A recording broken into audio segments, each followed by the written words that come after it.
I believe it was Rena that asked the question, what is metaphysics? As you think you are. That's what it is. If you got that straight, the rest of it works out. Look, since it's as you think you are, that's metaphysics. That's what you're doing. That's what you're being. That's what you're having. Because you're always thinking ahead of your evidence. And the evidence is that you're experiencing every day. So if you want to change your mind, change your world. The first does the second. Is that okay? That's wonderful. That's wonderful.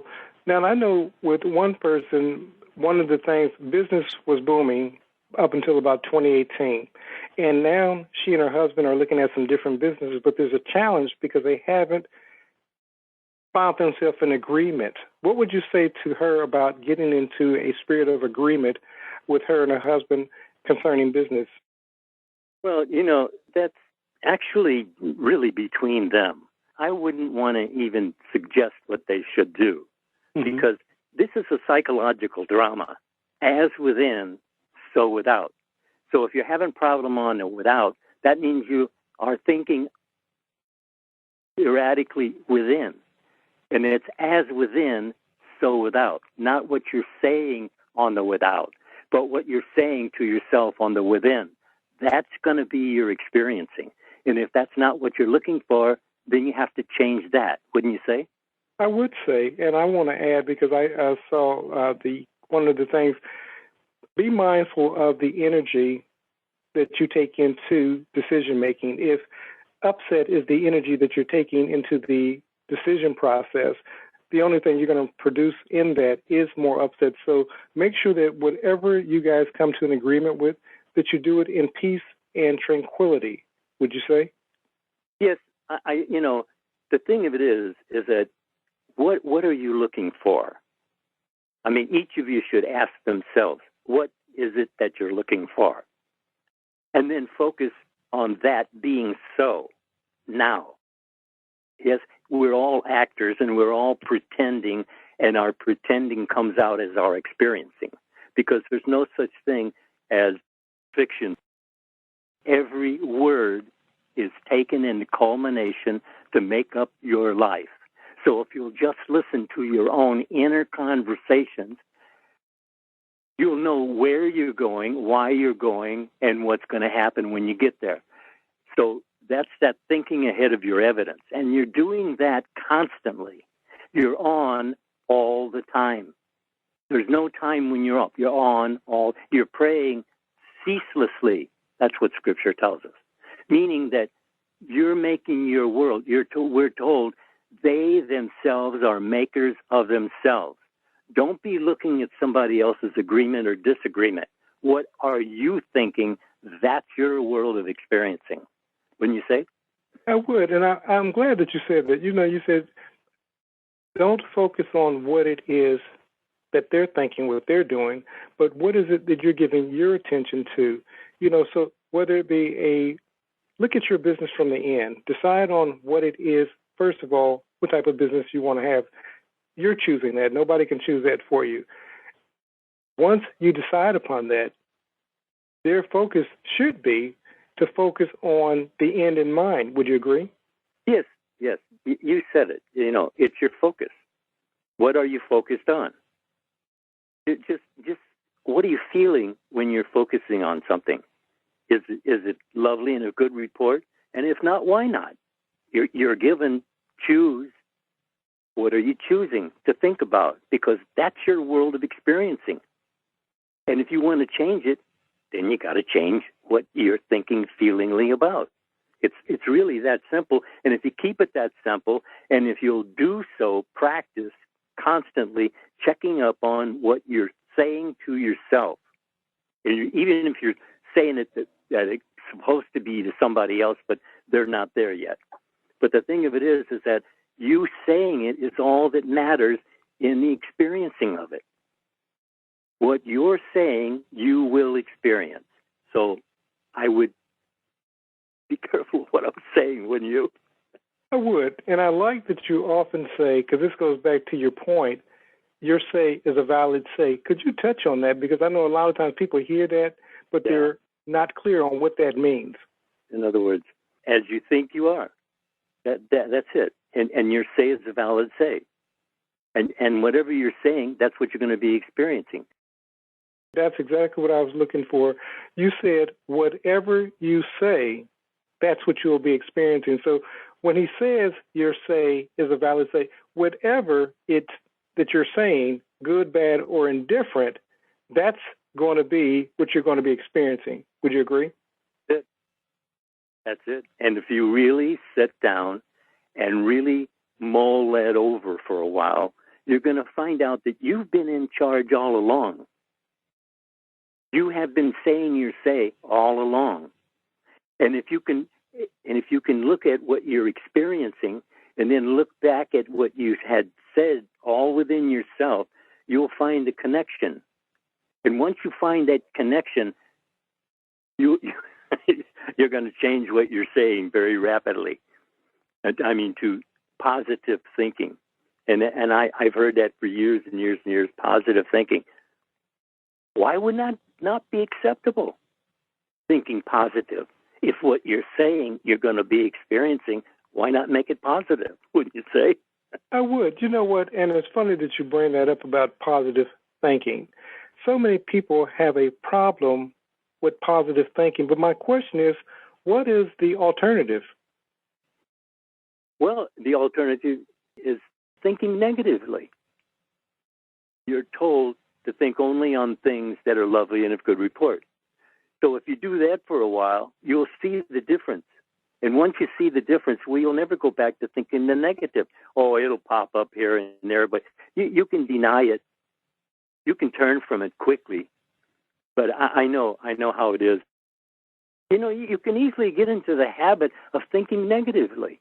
If you're not watching your own inner conversations, that you know what you're saying and you're paying attention to what you're saying, because look at it this way, what has your attention has your life. So that's why you're told to think only on things that are lovely and of good report. So that thinking has your life, you enjoy it. But if you're thinking nonsense and negative all the time, then that's what you'll be experiencing, and then you'll be unhappy, and you'll be thinking more, and as you think you are. There it is, isn't it? There it is. And you said something. You said the alternative is focusing on the negative. And unfortunately, we have a world that feeds off of negativity. Would you agree? That's it. That's ego. Just do this. Anything that you're not really happy about, that's ego. Ego is playing with your mind, and you're allowing it because you're not paying attention to what ego's up to. And you call them devil or whatever you want, but it's always you thinking feelingly is your world of experiencing. So if you think different, you'll experience different. It's as simple as that. And if you keep it simple, you'll probably remember it. And if you remember it, well, then you'll probably do it. Look, I'm all of the knowing, as you are. But it takes a remembering. After all, God left us a rememberer, didn't he? He did. Start remembering. That's it. Well, you know, several people have asked the question about going into the silence, and I think that it comes back to your question about remembering. How will going into the silence benefit that? Well, that's it. That's where the magic is. I mean, you're always looking to change something, and you want the magic to do it. Well, it's in the silence. I mean, we're told very simply, be still and know that I'm God. So right there with you, I'm with you always. I will never leave you. Omnipresence. Where do you need to go to talk to God? He tells you, go in the closet, close the door. When you're alone, speak to your Father which is in heaven. That was Jesus telling you exactly how to contact the Father. And as he did, he knew that the Father knew what he wanted even before he asked, as it is with you. But you still have to ask. You're told you receive not because you ask not. That sounds like a simple solution, doesn't it? It does. So even for you guys that are looking at growing your business, sometimes it's as simple as asking, Father, enlarge my vision. Would you agree? That's it. That's it. That's your vision. That's the whole thing. What are you thinking? What are you seeing in your imagination? You see, if you're seeing problems, well, they'll only grow because what you think upon grows. So your problems will grow if you're thinking on your problems. But if you're thinking on your success, that'll grow. So think on success. Look, it's as you think you are. How are you thinking about your business? Is it positive or is it negative? And someone will tell me, well, you got to know what's negative about it so that you can. No. Don't even think about it. It isn't even, if as you think you are, then you don't want to be thinking in negative, right? I agree. I like that you say that because it is true. Those who tend to be or believe that they're more rational, they want to incorporate the negative, and they say, I'm just being a realist. But that's real for you, just as the person that may have a more positive outlook on life, that's the realist for them. Would you agree? Look, you're told choose this day. Okay, it's always this day. I mean, I tell people that, and they say, "Oh, yes, I understand that," but they don't own what they just said, and that's what you need to do. Your say is a valid say, and I often hear, "Oh, that's easier said than done, Lindell." Yes, thank you. That's exactly right. It is easier said than done because that's what we were given to do, to say our say. Isn't that it? It is it. And I think that sometimes when you say that, it's missed. You said that the person says, well, it's easier said than done. And you say, yes. And the thing that we miss is that we're always saying. The question is, what are we saying? Would you agree? That's it. What are you saying? What are you talking to yourself about? And especially if you're in a rotten mood, you're just digging your own grave right there, because it's you. It's coming through you, not to you. I know if you judge by appearances, yes, it's all coming to you, but we're told not to judge by appearances because then you don't change anything. You want to go beyond what you're actually experiencing to cause change. And if you're only thinking about what's happening to you at the moment, you just keep repeating that. Isn't that right? It is right. And it was like one of the conversations that Rena and I had through email, the turning. You say, God says, you turn to me, I'll turn to you. And she said she saw this as her turning to this big old wonderful light. And she said she loves the simplicity that we've given to that. So when we're talking about turning to God, what does that mean to you? That means exactly that. Just you're turning to what's in you. He's with you.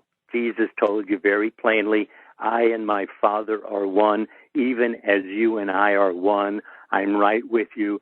Just talk. Talk to me. Attitude awareness and imaginational control is exactly for that. Because what we're doing, when we say metaphysical art theater, the theater of your mind, the mind of imagination, that's where we do our work in creating our world from choice. Because we were given choose this day. And you are choosing this day, whether you're aware you're doing so or not. All we're trying to do in these talks is to get you to be a little more aware of what you're already doing. We're not telling you what to think. We're just telling you that as you think, you are, you do, you have, you be. It's that simple. Keep it simple, and you'll probably remember it, wouldn't you say? I would say, and we talk about this often. Our goal, no matter what your belief system, your religious belief system, our goal is not to convert you to Christianity. Our goal is to get you to as you think you are. Just be mindful, more aware of what it is that you're giving your attention to, because we know that that's going to be the thing that prospers your business, your relationships, your health, your life. Would you agree? If that's what you're thinking on. Absolutely. See, that's it. You're here to be a director of your thinking and feeling. If you're not directing your thinking and feeling, I guarantee you that the world around you is planning it. They're going to choose for you, because if you're not choosing, that just makes you vulnerable to be chosen for. So be sure that you're the one choosing what you want to do now. And now is the appointed hour. It's always now, and this is the appointed hour for desired change. Do you know, if I ask you right now, what is your desired change? Could you say so in a matter of a few words? Not that I'm asking you, but I mean, I want you to know what you want. And actually, I've had private interviews with people, and actually, they don't know what they want. They have no idea of what they're really aiming at. And so, therefore, they can't hit the target, can they? Absolutely not. And I love that you said that, especially when we're talking about business. And one of my first questions when we had started the workshop was, what do you want? Because I understood, especially with my conversations with you, I understood that if you don't know what you want, there's no way in the world that you're going to get it. And the other question is, if you don't know what you want, how do you know that you don't already have it? Would you agree? That's true. You do already have it. As a matter of fact, that you already have all the knowledge of the universe in you, because Jesus is in you, God is in you, I and my Father are one, even as you and I are one. So all the knowledge of the universe is within you, but it's remembering. And that's what he gave us, a remembrancer. This is not who you really are. This is merely a part you're playing. And just like watching a movie, there's the good guys and the bad guys, but the guys who are playing the bad guys are all good guys. They're just playing bad guys. Well, that's the same thing here. You're not really disobeying God. You're disobeying yourself. They are makers of themselves. It's what you think about daily is your life of experiencing. And you can change it. But the thing of it is, hurry, hurry, hurry in this world. You want the changes to be right now. But, I mean, you've got in the psychological mood that you're in over many, many years, and you're not going to change it overnight. But if you're persistent, if you're consistent in turning to what it is you want, and you have to know what you want, and you have to be passionate about it, because if you're not passionate, that's the drive. That's the drive that makes it happen. Wouldn't you say? I would say. And as I was listening to you, I was thinking about the different business owners online. Think about who you want to impact. Think about who you want to touch. See yourself impacting, touching, making a difference. The only difference between Bill Gates and us, or Steve Jobs, or Elon Musk, whomever, is thinking. They have a bigger vision for what it is that they're doing. So even if at the moment you may find yourself not in agreement with spouse, still see the bigger vision. Because once you begin living out the bigger vision, all the world's going to acquiesce, all the world's going to be in agreement, whether it be good, bad, or indifferent about your business. So why not see better than the best you know? Would you agree? That's it. We're told to think on things that are lovely and of good report. And if you're not doing so, well, why not? If that's going to be your life of experiencing, lovely and of good report. But it'll be whatever you make it by what you think feelingly about. Because it's your feeling nature that subconscious mind taps into. And subconscious mind has like a contract with God to produce your world building by building. And that's what the magic is to the builder. What are you thinking about? Because that's what you're building. And I want to ask one question to the listeners. Okay. For those who want that business, that relationship, better health, I'm going to use this term because I think that we'll all understand it. anytime you come up with a challenge, anytime you think about your business, ask yourself, what would the millionaire me do? Get in the habit of asking yourself, no matter what you do, what would the millionaire me do? What would he think? What would she think? How would he, she conduct business? Begin asking yourself, we say that term, what would Jesus do? What would the millionaire me do? Begin operating from that. And it's going to allow you to deal with some really tough circumstances in dealing with potential purchasers, whatever. What would the millionaire me do? And that millionaire you is going to be about no nonsense. It's not going to be scared to make those calls. It's not going to be scared to reach out and do what needs to be done. What will the millionaire me do? Mr. Lindell, in closing, what would you say to the gods of business out there? Well, actually, the really idea here is how are you thinking about what it is you desire? Be it. That's all there is to it. Just be it. Be the success. Be the one talked to as successful. Actually, all we're doing is just running over and over and over the same idea all along, that as you think you are. Just get that straight, and the rest of it falls in place. Thanks for being on the call. Thank you, sir. Thank you, sir. Thank you, and thank the people listening. Okay. Bye-bye. Bye-bye.